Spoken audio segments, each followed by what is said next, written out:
রহস্যময় পারিবারিক অ্যাডভেঞ্চার গল্প। তোমার স্লিপিং পিল খাওয়ার পর আমি তোমার বিছানায় শুতে চাই। রাতে আমার ঘুম আসে না। ডাক্তার স্লিপিং পিল দিয়েছে। রাতে খাওয়ার পর বিছানায় শুয়েছি। একটু পরে ছেলে এল। বলল, মা ঘুম আসছে। আমি বললাম, আসছে। সে আমার পাশে বিছানায় বসল। বলল, আমিও এখানে থাকি। আমি বললাম, তোর রুমে গিয়ে ঘুমা। সে বলল, না মা, তুমি অসুস্থ, আমি তোমার পাশে থাকব। পিল এর এফেক্ট আমার চোখ ভারী হয়ে আসছিল। সে আমার পাশে শুয়ে পড়ল। বলল, মা আমিও তোমার সাথে ঘুমাতে চাই। আমি বললাম, তুই বড় হয়ে গেছিস। সে আমার কাছে এসে বলল, আমি বড় হয়েছি বলেই তো তোমাকে বিয়ে করতে চাই। পিল এর এফেক্ট আমি ঝিমঝিম করছিলাম। সে আমার কপালে হাত রেখে বলল, মা তুমি ঘুমিয়ে পড়ো, কাল সকালে উঠে আমার প্রপোজাল এর উত্তর দেবে। আমার চোখ বন্ধ হয়ে আসছিল। তার হাতের স্পর্শ কপালে অনুভব করছিলাম। এই গল্পটি সম্পূর্ণ শুনলে আপনাদের পানি অটোমেটিক বের হয়ে যাবে, সো যত দ্রুত সম্ভব হাতের কাছে টিস্যু নিয়ে বসে পড়ুন। বিছানার চাদর যেন নষ্ট না হয় সেটা সম্পূর্ণ খেয়াল রাখার অনুরোধ জানিয়ে গল্পটি এখন শুরু করব। তার আগে সর্বশেষ অনুরোধ, দয়া করে এমন পানি বের করার গল্প নিয়মিত শুনতে আমাদের চ্যানেলটি সকলেই সাবস্ক্রাইব করুন। ধন্যবাদ। হ্যালো বন্ধুরা, আমার নাম মীরা চৌধুরী। আমার বয়স 40 বছর। আমার স্বামীর নাম রাহুল চৌধুরী, বয়স 43 বছর। আমাদের 2 সন্তান, সাদিক আর রিনা। সাদিক 18 বছর বয়সী, কলেজে পড়ে। রিনা 13 বছর বয়সী, স্কুলে যায়। আমার অসুস্থতার কারণে গত কয়েকদিন ধরে ঘুম আসছে না। ডাক্তার একটা শক্তিশালী ঘুমের ওষুধ দিয়েছে যেটা খাওয়ার পর গভীর ঘুম হয়। আজ রাতেও ওষুধ খেয়ে বিছানায় শুয়েছি। কিছুক্ষণ পর সাদিক আমার রুমে এসে হাজির। বলল, মা ঘুম এলো নাকি? আমি বললাম, একটু আসতেছে। সে আমার বিছানার কিনারে বসে বলল, আমিও একটু এখানে থাকি। আমি বললাম, তোর নিজের রুমে গিয়ে শো।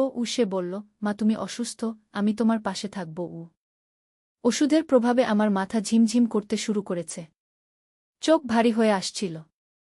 সাদিক আমার পাশে শুয়ে পড়ল। বলল, মা আমিও তোমার সাথে ঘুমাবো। আমি অল্প জ্ঞান থাকতে বললাম, তুই তো এখন বড় হয়ে গেছিস। সে আরও কাছে এসে বলল, আমি বড় হয়েছি বলেই তো তোমাকে বিয়ে করতে চাই মা। ওষুধের প্রভাবে আমি খুবই অসংলগ্ন অবস্থায় ছিলাম। চোখ প্রায় বন্ধ হয়ে আসছিল। সাদিক আমার কপালে হাত রেখে আদর করতে করতে বলল, মা তুমি এখন ঘুমিয়ে পড়ো, কাল সকালে উঠে আমার প্রপোজাল এর উত্তর দেবে। আমার চেতনা প্রায় লোপ পেতে শুরু করেছে। শুধু তার হাতের স্পর্শটুকু অনুভব করতে পারছিলাম কপালে। পরদিন সকালে ঘুম ভাঙতে দেখি রাহুল আর রিনা আমার বিছানার পাশে দাঁড়িয়ে আছে। রাহুল বলল, কেমন লাগছে? ওষুধটা কাজ করেছে নাকি? আমি বললাম, হ্যাঁ অনেক ভালো ঘুম হয়েছে। রিনা বলল, মা সাদিক ভাইজা বলল তুমি নাকি তার প্রপোজাল এর উত্তর দেবে। আমি অবাক হয়ে বললাম, কি প্রপোজাল? রাহুল হাসতে হাসতে বলল, সাদিক গতকাল রাতে আমাদের বলেছে যে সে তোমাকে একটা বিশেষ জায়গায় বেড়াতে নিয়ে যেতে চায়, তোমার শরীর ভালো হলে। সেটাই নাকি তার প্রপোজাল। আমি তখন বুঝলাম যে ওষুধের প্রভাবে আমি কি শুনেছি আর কি বুঝেছি। রিনা বলল, হ্যাঁ মা, ভাইয়া বলেছে তোমাদের ওয়েডিং অ্যানিভার্সারি এর জন্য একটা সারপ্রাইজ প্ল্যান করেছে। সাদিক তখন রুমে ঢুকল। বলল, মা কেমন আছো? ভালো ঘুম হয়েছে? আমি বললাম, হ্যাঁ। তুই কি একটা প্রপোজাল এর কথা বলেছিলি? সে হেসে বলল, হ্যাঁ মা, বাবা মায়ের ওয়েডিং অ্যানিভার্সারিতে আমি আর রিনা মিলে তোমাদের একটা স্পেশাল সারপ্রাইজ দিতে চাই, একটা রহস্যময় জায়গায় বেড়াতে নিয়ে যেতে চাই। সেই প্রপোজাল তাই করেছি। রাহুল বলল, সাদিক আর রিনা একটা ট্রেজার হান্ট এর মতো খেলার ব্যবস্থা করেছে। আমাদের জন্য একটা মাইস্টারি ট্যুর প্ল্যান করেছে। আমি মুচকি হেসে বললাম, তাহলে প্রপোজালটা অ্যাকসেপ্ট। এর পরদিন থেকেই আমাদের রহস্যময় অ্যাডভেঞ্চার শুরু হল। সাদিক আর রিনা আমাদের চোখ বেঁধে একটা গাড়িতে তুলে দিল। বলল, বাবা মা আজ তোমরা আমাদের গেস্টস। আমরা তোমাদের এমন জায়গায় নিয়ে যাব যেখানে তোমরা আগে কখনো যাওনি। গাড়ি চলতে থাকল প্রায় 2 ঘন্টা। এরপর গাড়ি থামল। সাদিক আর রিনা আমাদের হাত ধরে কোথাও নিয়ে গেল। তারপর আমাদের চোখের বাঁধন খুলে দিল। দেখি আমরা একটা পুরনো জমিদার বাড়ির সামনে দাঁড়িয়ে আছি।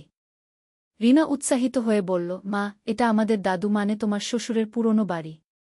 অনেক বছর ধরে এখানে কেউ আসে না আগে।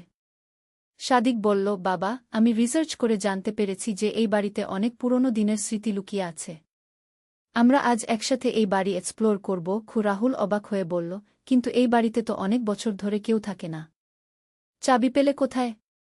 রিনা হাসতে হাসতে পকেট থেকে একটা পুরনো চাবি বের করল। বলল, দাদির কাছে ছিল। আমি তার কাছ থেকে নিয়ে এসেছি। দাদি বলেছেন এই বাড়িতে অনেক গোপন জিনিস আছে গি। আমরা 4 জন বাড়িতে ঢুকলাম। ভিতরটা অন্ধকার আর ধুলো ভরা। সাদিক টর্চ লাইট নিয়ে এসেছিল। আমরা ধীরে ধীরে বাড়ির বিভিন্ন রুম দেখতে শুরু করলাম। প্রতিটা রুমে পুরনো আসবাবপত্র আর ছবি। দোতলায় একটা বন্ধ রুম ছিল। চাবি দিয়ে খোলার চেষ্টা করলাম কিন্তু খুলছে না। সাদিক বলল, এই রুমটাই সবচেয়ে রহস্যময়।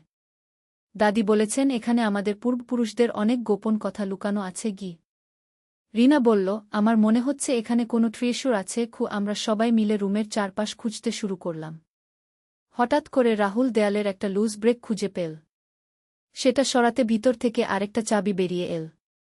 নতুন চাবি দিয়ে রুম খোলা গেল। ভিতরে দেখি একটা পুরনো আলমারি আর একটা লেখার টেবিল। টেবিলের উপর অনেকগুলো পুরনো কাগজপত্র আর একটা ডায়েরি। সাদিক ডায়েরিটা খুলে দেখল। বলল, এটা আমাদের দাদুর লেখা। এখানে তিনি লিখেছেন যে এই বাড়িতে একটা গোপন ছানল আছে। আমি উৎসাহিত হয়ে বললাম, সত্যি? কোথায়? রিনা ডায়েরি পড়তে পড়তে বলল, এখানে লেখা আছে যে বাড়ির বেসমেন্টে একটা লুকানো ডোর আছে। সেটা দিয়ে আন্ডারগ্রাউন্ডে যাওয়া যায়। আমরা সবাই মিলে বেসমেন্টে নেমে গেলাম। অনেক খোঁজাখুঁজির পর একটা বড় পাথরের পিছনে একটা ছোট ডোর খুঁজে পেলাম। দরজা খুলতে একটা সিঁড়ি দেখা গেল যেটা নিচের দিকে চলে গেছে। রাহুল বলল, এটা কোথায় যায় কে জানে। আমাদের সাবধানে যেতে হবে। আমরা সবাই টর্চ লাইট নিয়ে ধীরে ধীরে সিঁড়ি দিয়ে নিচে নামতে শুরু করলাম। নিচে গিয়ে দেখি একটা লম্বা ছানল। থানলের দেয়ালে অনেক পুরনো ছবি আর সিম্বলস আঁকা। সাদিক বলল, এগুলো দেখতে অনেক পুরনো লাগছে। হয়তো কয়েকশো বছরের পুরনো। আমরা ছানল দিয়ে হাঁটতে শুরু করলাম। প্রায় 15 মিনিট হাঁটার পর একটা বড় চেম্বার পৌঁছলাম। সেখানে অনেক পুরনো জিনিসপত্র রাখা। কয়েন্স, জুয়েলারি আর অনেক অজানা আর্টিফ্যাক্টস। রিনা অবাক হয়ে বলল, এ তো সত্যিকারের ট্রেজার। রাহুল বলল, এগুলো আমাদের পূর্বপুরুষদের সম্পত্তি। কিন্তু এই গোপন জায়গা রাখা কেন? হঠাৎ করে আমরা ছানল এর অন্য দিক থেকে কিছু আওয়াজ শুনতে পেলাম। কে যেন আসছে। আমরা সবাই ভয় পেয়ে গেলাম। সাদিক হুইসপার করে বলল, এখানে আর কেউ আছে নাকি? আওয়াজ আরও কাছে আসতে থাকল। আমরা টর্চ বন্ধ করে লুকিয়ে থাকলাম। কিছুক্ষণ পর দেখি একজন বয়স্ক মানুষ ছানল দিয়ে আসছেন। তিনি আমাদের দেখে অবাক হয়ে বললেন, তোমরা কারা? এখানে কি করছ? রাহুল সাহস করে বলল, আমরা এই বাড়ির মালিকের ফ্যামিলি। আপনি কে? বয়স্ক মানুষটি মুচকি হেসে বললেন, আমি এই এলাকার কেয়ারটেকার। তোমাদের দাদুর সময় থেকে এই জায়গা দেখাশোনা করি গি। তিনি আমাদের কাছে এসে বললেন, আমার নাম হরি কাকা। তোমাদের দাদু আমাকে এই গোপন জায়গার দায়িত্ব দিয়ে গেছেন। তোমরা ফ্যামিলি এর সদস্য বলে আমি তোমাদের সব কিছু জানাবো গো। হরি কাকা আমাদের বললেন যে এই টানেল সিস্টেম আসলে একটা এমার্জেন্সি এসকেপ রাউট ছিল। ব্রিটিশ আমলে যখন জমিদারদের উপর অত্যাচার হতো তখন এই গোপন পথ দিয়ে পালানোর ব্যবস্থা ছিল। ট্রেজারগুলো তখন লুকিয়ে রাখা হয়েছিল। তিনি আরও বললেন, তোমাদের দাদু চেয়েছিলেন যে পরবর্তী প্রজন্ম এই ইতিহাস জানুক। কিন্তু শুধুমাত্র পরিবারের মানুষরা। সাদিক বলল, তাহলে এই সব ট্রেজার এর কি হবে? হরি কাকা বললেন, এগুলো তোমাদের পূর্বপুরুষদের রেখে যাওয়া। তোমরা চাইলে এগুলো মিউজিয়ামে দান করতে পারো অথবা ফ্যামিলিতে রাখতে পারো। আমি বললাম, এই অ্যাডভেঞ্চারটা সত্যিই অবিশ্বাস্য। আমরা কখনো ভাবিনি যে আমাদের ফ্যামিলি এর এত রহস্যময় ইতিহাস আছে। রিনা বলল, ভাইজা, তুমি এই সারপ্রাইজটা কি করে প্ল্যান করলে? সাদিক হেসে বলল, আমি দাদির সাথে কথা বলতে গিয়ে এই সব জানতে পারি। তিনি বলেছিলেন যে বাবা মায়ের অ্যানিভার্সারিতে এই সারপ্রাইজ দেওয়া যেতে পারে কি। হরি কাকা আমাদের টানেল এর অন্যান্য পার্টসও দেখালেন। একটা সিক্রেট লাইব্রেরি ছিল যেখানে অনেক পুরনো বুকস আর ডকুমেন্টস রাখা। আরেকটা রুম উইপন্স আর আর্মর রাখা ছিল। তিনি বললেন, তোমাদের পূর্বপুরুষরা শুধু জমিদার ছিলেন না, তারা স্কলারও ছিলেন। এই লাইব্রেরিতে অনেক রেয়ার বুকস আছে যেগুলো এখন আর পাওয়া যায় না। আমরা প্রায় পুরো দিন এই আন্ডারগ্রাউন্ড অ্যাডভেঞ্চার কাটালাম। হরি কাকা আমাদের অনেক পুরনো গল্প বললেন। কিভাবে আমাদের দাদা দাদি এই জায়গা ব্যবহার করতেন, কিভাবে স্বাধীনতা সংগ্রামে এই ছানল কাজে লেগেছিল। সন্ধ্যার দিকে আমরা আবার উপরে উঠে এলাম। হরি কাকা বললেন, তোমরা যখন চাও তখনই এই জায়গায় আসতে পারো। কিন্তু এই গোপনীয়তা ফ্যামিলি এর মধ্যেই রাখবে। রাহুল বলল, এই অ্যানিভার্সারি সারপ্রাইজটা সত্যিই জীবনের সেরা সারপ্রাইজ। আমরা কখনো ভুলব না। গিয়ে আমি সাদিক আর রিনাকে জড়িয়ে ধরে বললাম, তোমরা আমাদের এমন একটা অভিজ্ঞতা দিলে যেটা কখনো ভুলব না। গিয়ে সাদিক বলল, মা, এটা শুধু শুরু। আমরা এই জায়গা নিয়ে আরও রিসার্চ করব, হয়তো আরও রহস্য আবিষ্কার করব। রিনা বলল, পরের বার আমরা ক্যাম্পিং করে এখানে থাকব। রাতে এই জায়গা কেমন লাগে দেখব। ফেরার পথে আমি ভাবছিলাম যে আমাদের পরিবারের এত সমৃদ্ধ ইতিহাস আছে যেটা আমরা জানতামই না। সাদিক আর রিনার এই ইনিশিয়েটিভের জন্য আমি গর্বিত। বাড়ি ফিরে আমরা সবাই মিলে এই অ্যাডভেঞ্চার এর অভিজ্ঞতা নিয়ে আলোচনা করলাম। রাহুল বলল, আমাদের এই ডিসকভারিগুলো প্রপারলি ডকুমেন্ট করা উচিত, ভবিষ্যৎ প্রজন্মের জন্য। আমি বললাম, হ্যাঁ, আর আমাদের এই ফ্যামিলি অ্যাডভেঞ্চারগুলো রেগুলার করা উচিত। এটা আমাদের আরও কাছে নিয়ে এসেছে। সাদিক বলল, মা, আমার আরও কিছু প্ল্যানস আছে। আমরা এই হিস্টোরিক্যাল রিসার্চটা কন্টিনিউ করব। হয়তো আমাদের এলাকার আরও ফ্যামিলিদের সাথে যোগ দিয়ে একটা হেরিটেজ প্রিজার্ভেশন প্রজেক্ট শুরু করতে পারি। এই অ্যাডভেঞ্চার এর পর থেকে আমাদের পরিবারের বন্ড আরও শক্তিশালী হয়েছে। আমরা নিয়মিত সেই জমিদার বাড়িতে যাই আর নতুন নতুন আবিষ্কার করি। হরি কাকা আমাদের পার্মানেন্ট কেয়ারটেকার হিসেবে সাহায্য করেন। কয়েক মাস পর আমরা সেই আন্ডারগ্রাউন্ড লাইব্রেরি থেকে কিছু ওয়্যার ম্যানুস্ক্রিপ্টস আবিষ্কার করলাম যেগুলো ইতিহাসবিদদের কাছে অমূল্য। আমরা সিদ্ধান্ত নিলাম যে এগুলো প্রপার প্রিজার্ভেশন এর জন্য মিউজিয়াম এ দান করব। রিনা বলল, আমি বড় হয়ে আর্চায়োলজি নিয়ে পড়ব। আমাদের ফ্যামিলি এর এই হেরিটেজ নিয়ে আরও কাজ করব। সাদিকও হিস্টোরি নিয়ে আগ্রহী হয়ে উঠল। সে বলল, আমি আমাদের এই পুরো অ্যাডভেঞ্চারটা একটা বুক এ লিখব, যাতে পরের প্রজন্ম জানতে পারে কি। আজও যখন আমি সেই রাতের কথা ভাবি যখন স্লিপিং পিল খেয়ে ঘুমিয়েছিলাম আর সাদিক তার সারপ্রাইজ প্রপোজাল এর কথা বলেছিল, তখন হাসি পায়।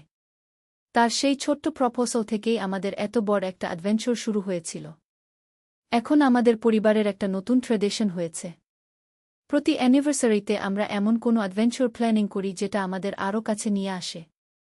কখনো ট্রেজার হান্টিং, কখনো হিস্টোরিক্যাল সাইট ভিজিট, কখনো মাইস্টারি সলভিং। আমার মনে হয় ফ্যামিলি বন্ডের জন্য এই ধরনের শেয়ার্ড এক্সপিরিয়েন্সেস অত্যন্ত গুরুত্বপূর্ণ। আমরা শুধু একসাথে থাকি না, একসাথে নতুন কিছু আবিষ্কার করি, একসাথে রহস্যের সমাধান করি। সাদিকের সেই রাতের কথাগুলো এখন আমাদের কাছে একটা মজার মেমোরি। যেটা শুরু হয়েছিল একটা মিসআন্ডারস্ট্যান্ডিং দিয়ে, সেটাই আমাদের জীবনের সবচেয়ে মেমোরেবল অ্যাডভেঞ্চার এ পরিণত হয়েছে। আর হরি কাকা এখন আমাদের পরিবারের একজন অংশ হয়ে গেছেন। তিনি আমাদের আরও অনেক ফ্যামিলি হিস্টোরি বলেন যেগুলো আমরা আগে জানতাম না। এই পুরো এক্সপেরিয়েন্স আমাদের শিখিয়েছে যে আমাদের চারপাশে কত রহস্য লুকিয়ে আছে। শুধু একটু কিউরিওসিটি আর একসাথে এক্সপ্লোর করার মানসিকতা থাকলেই আমরা অভাবনীয় অভিজ্ঞতা পেতে পারি। আমাদের এই অ্যাডভেঞ্চার স্টোরি এখন আমাদের এলাকায় ফেমাস। অনেকে আমাদের কাছে পরামর্শ নেন কিভাবে তারাও তাদের ফ্যামিলি হিস্টোরি নিয়ে রিসার্চ করতে পারেন। আমি মনে করি প্রতিটা পরিবারের নিজস্ব কিছু রহস্য আর ইতিহাস থাকে। শুধু সেগুলো খুঁজে বের করার জন্য একটু এফোর্ট দরকার। আর সেই এফোর্টটা যদি পুরো পরিবার মিলে করা হয় তাহলে সেটা আরও এনজয়েবল হয়। আমাদের পরের অ্যাডভেঞ্চারটা হলো সেই আন্ডারগ্রাউন্ড টানেল এর শেষ মাথা খুঁজে বের করা। হরি কাকা বলেছিলেন যে ছানোটা নদীর পাড় পর্যন্ত চলে গেছে। আমরা সিদ্ধান্ত নিলাম যে পুরো রাউটটা এক্সপ্লোর করব। পরের সপ্তাহেই আমরা আবার গেলাম। এইবার আমরা আরও ভালো প্রিপারেশন নিয়ে গেলাম।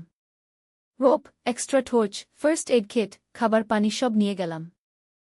হরি কাকা আমাদের সাথে আছেন। তিনি বললেন, তোমাদের দাদু একবার আমাকে বলেছিলেন যে এই টানেল এর শেষে একটা সেক্রেট বোর্ড ডক আছে। কিন্তু আমি কখনো সেখানে যাইনি। আমরা টানেল এর অন্য দিক দিয়ে যাত্রা শুরু করলাম। এই পথ আগের চেয়ে বেশি সরু আর অন্ধকার। কিন্তু আমরা এক্সাইটেড ছিলাম নতুন কিছু আবিষ্কার করার জন্য। প্রায় আধা ঘন্টা হাঁটার পর আমরা একটা বিশাল কেভ এর মতো জায়গায় পৌঁছলাম। সেখানে ন্যাচারাল লাইট আসছিল উপর থেকে। দেখি একটা বড় ওপেনিং আছে যেখান দিয়ে আকাশ দেখা যাচ্ছে। সাদিক বলল, এটা তো আন্ডারগ্রাউন্ড কেভ নয়, এটা একটা ন্যাচারাল ক্যানিয়ন। কি রাহুল বলল, আমাদের পূর্বপুরুষরা এই ন্যাচারাল স্ট্রাকচারটাকে কাজে লাগিয়েছেন। রিনা ক্যানিয়ন এর দেয়ালে কিছু অ্যানসিয়েন্ট পেইন্টিং আবিষ্কার করল। সেগুলো দেখতে কেভ পেইন্টিং এর মতো। হরি কাকা বললেন, এই পেইন্টিংসগুলো 1000 বছরের পুরনো হতে পারে।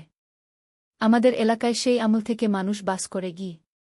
আমি পেইন্টিংসগুলো দেখে ফ্যাসিনেটেড হয়ে গেলাম। সেখানে অ্যানিমালস, হান্টিং সিনস আর কিছু সিম্বলস আঁকা। মনে হচ্ছিল যেন আমরা একটা অ্যানসিয়েন্ট সিভিলাইজেশন এর ট্রেসেস খুঁজে পেয়েছি। ক্যানিয়নের অন্য দিকে গিয়ে আমরা সত্যিই একটা আন্ডারগ্রাউন্ড রিভার খুঁজে পেলাম। নদীর ধারে একটা পুরনো উডেন প্ল্যাটফর্ম ছিল, যেটা নৌকা বাঁধার জন্য ব্যবহার হতো। হরিকাকা উৎসাহিত হয়ে বললেন, এই তো সেই সেক্রেট ডক। তোমাদের দাদুর কথা সত্যি ছিল। তিনি আরও বললেন যে এই জায়গা দিয়ে জরুরি পরিস্থিতিতে নৌকা করে অন্য জায়গায় পালানো যেত। রিনা বলল, আমাদের একটা নৌকা আনা উচিত। এই আন্ডারগ্রাউন্ড রিভারটা এক্সপ্লোর করা উচিত। কে আমি বললাম, কিন্তু সেটা একটু রিস্কি হতে পারে। সাদিক বলল, আমরা এই জায়গা নিয়ে আরও স্টাডি করি। হয়তো জিওলজিস্ট আর আর্চায়োলজিস্টদের সাহায্য নিতে পারি। আমরা সেদিন আর বেশি ডেপথ এ যেতে পারলাম না, কিন্তু এই ডিসকভারিটা আমাদের আরও এক্সাইটেড করে তুল। ফেরার পথে হরি কাকা আমাদের বললেন যে আমাদের এই গবেষণা এলাকার ইতিহাসের জন্য অত্যন্ত গুরুত্বপূর্ণ। বাড়ি ফিরে আমরা ইন্টারনেট এ রিসার্চ করতে শুরু করলাম। সাদিক জিওলজিক্যাল সার্ভে এর সাথে কন্ট্যাক্ট করল।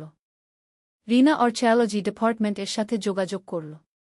কয়েকদিন পর দেখা গেল যে আমাদের ডিসকভারিটা সত্যিই সিগনিফিক্যান্ট।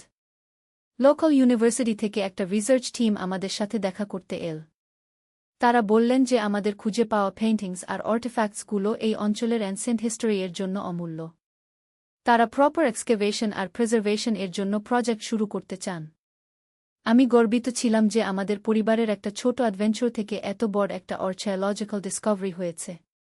সাদিক আর রিনা তো হেরো হয়ে গেছে ইউনিভার্সিটিতে, কিন্তু সবচেয়ে ভালো লাগছিল এই যে আমাদের পরিবারের বন্ড আরও মজবুত হয়েছে। আমরা এখন শুধু পরিবার নয়, আমরা একসাথে এক্সপ্লোর, রিসার্চার আর অ্যাডভেঞ্চার পার্টনার। সেই রাতের ঘটনা থেকে শুরু করে আজ পর্যন্ত আমাদের এই জার্নিটা অবিশ্বাস্য। কে ভেবেছিল যে একটা স্লিপিং পিল আর একটা মিসআন্ডারস্ট্যান্ডিং থেকে আমাদের এত বড় একটা অ্যাডভেঞ্চার শুরু হবে? আমার মনে হয় জীবনে এই ধরনের আনএক্সপেক্টেড মোমেন্টসগুলোই সবচেয়ে ভ্যালুয়েবল, যেগুলো আমাদের নতুন পথ দেখায়, নতুন অভিজ্ঞতা দেয় আর পরিবারকে আরও কাছে নিয়ে আসে। এখন আমাদের পরিবারের একটা নতুন আইডেন্টিটি হয়েছে। আমরা লোকাল হেরিটেজের প্রিজার্ভেশন এর সাথে জড়িত। সাদিক হিস্টোরি নিয়ে স্টাডি করছে, রিনা আর্চায়োলজিতে ইন্টারেস্টেড হয়েছে। রাহুল আর আমি এই পুরো প্রজেক্টের কোঅর্ডিনেটর হিসেবে কাজ করছি। আমরা অন্যান্য ফ্যামিলিদের সাথেও যোগাযোগ করেছি যাদের এই এলাকায় পুরনো ইতিহাস আছে। এখন আমরা একটা কমিউনিটি হেরিটেজ প্রজেক্ট শুরু করেছি। মন্থলি একবার আমরা সবাই মিলে ডিফারেন্ট হিস্টোরিক্যাল সাইটস ভিজিট করি। চিলড্রেনদের এই বিষয়ে আগ্রহী করে তুলছি। আমার মনে হয় সাদিকের সেই রাতের প্রপোজালটাই আমাদের জীবনের টার্নিং পয়েন্ট ছিল। একটা সিম্পল ফ্যামিলি সারপ্রাইজ থেকে আমাদের এত বড় একটা জার্নি শুরু হয়েছে। এই এক্সপেরিয়েন্স আমাদের শিখিয়েছে যে পরিবারের সাথে কাটানোর সময় কত মূল্যবান। আর যখন সেই সময়টা কোনো মিনিংফুল অ্যাক্টিভিটিতে ব্যয় করা হয় তখন সেটা আরও স্পেশাল হয়ে ওঠে। আমাদের এই অ্যাডভেঞ্চার স্টোরি এখন লোকাল নিউজপেপার এ পাবলিশ হয়েছে। অনেক মানুষ আমাদের সাথে যোগ দিতে চাইছেন। আমরা একটা হেরিটেজ সোসাইটি গঠন করেছি। এই সব কিছুর মধ্যেও আমাদের পারিবারিক বন্ডস আরও শক্তিশালী হয়েছে। আমরা এখন শুধু ফ্যামিলি মেম্বার নয়, আমরা টিম মেম্বারও। একসাথে গোলস অ্যাচিভ করি, একসাথে চ্যালেঞ্জেস ফেস করি। সাদিক বলল, মা, আমার সেই রাতের প্রপোজালটা কি এখনও ভ্যালিড? আমি হেসে বললাম, সেটা তো লেফেকেঞ্জিং প্রপোজাল ছিল। আমি অ্যাকসেপ্ট করেই ভালো করেছি।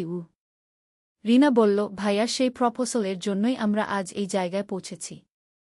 আমাদের পরিবারের হিস্টোরি ডিসকভার করেছি।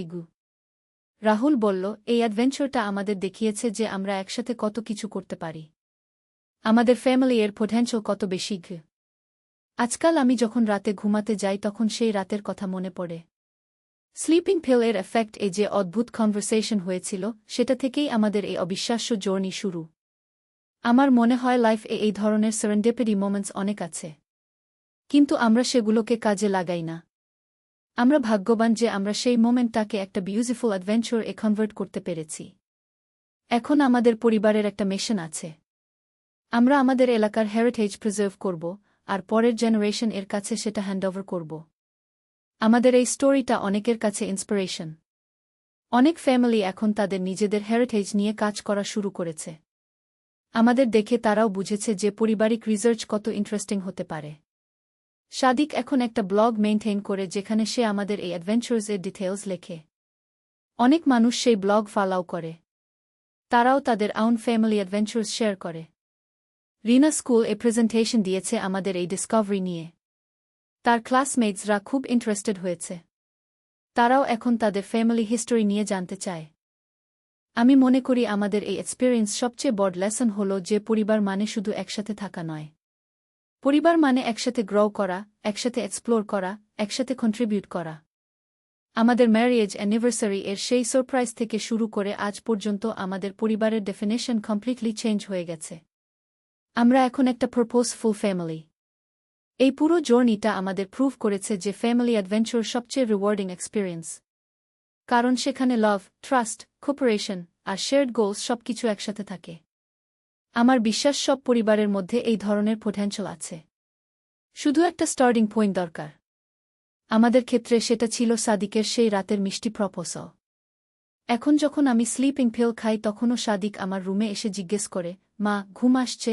কিন্তু এখন আর সেই অকওয়ার্ড সিচুয়েশন হয় না। আমরা হেসে সেই রাতের কথা মনে করি। আমাদের পরিবারের এই ট্রান্সফরমেশন আমার কাছে অনেক স্পেশাল। আমরা একসাথে হিস্টোরি এক্সপ্লোর করি, একসাথে মাইস্টারি সলভ করি, একসাথে কমিউনিটি সার্ভাইস করি। আমাদের এই অ্যাডভেঞ্চার স্টোরি এখন আর শুধু আমাদের পরিবারের নয়, এটা আমাদের কমিউনিটি এর অনেকের ইন্সপিরেশন। তারাও এখন ফ্যামিলি বন্ডিং অ্যাক্টিভিটিজ এ বেশি ফোকাস করছে। আমি গ্রেটফুল যে সেই স্লিপিং পিল এর রাতে যে মিসআন্ডারস্ট্যান্ডিং হয়েছিল সেটা আমাদের লাইফকে এত পজিটিভ ডাইরেকশন এ নিয়ে গেছে। সত্যি বলতে সেটা ছিল আমাদের পরিবারের জন্য একটা ব্লেসিং ডিসগাইজ।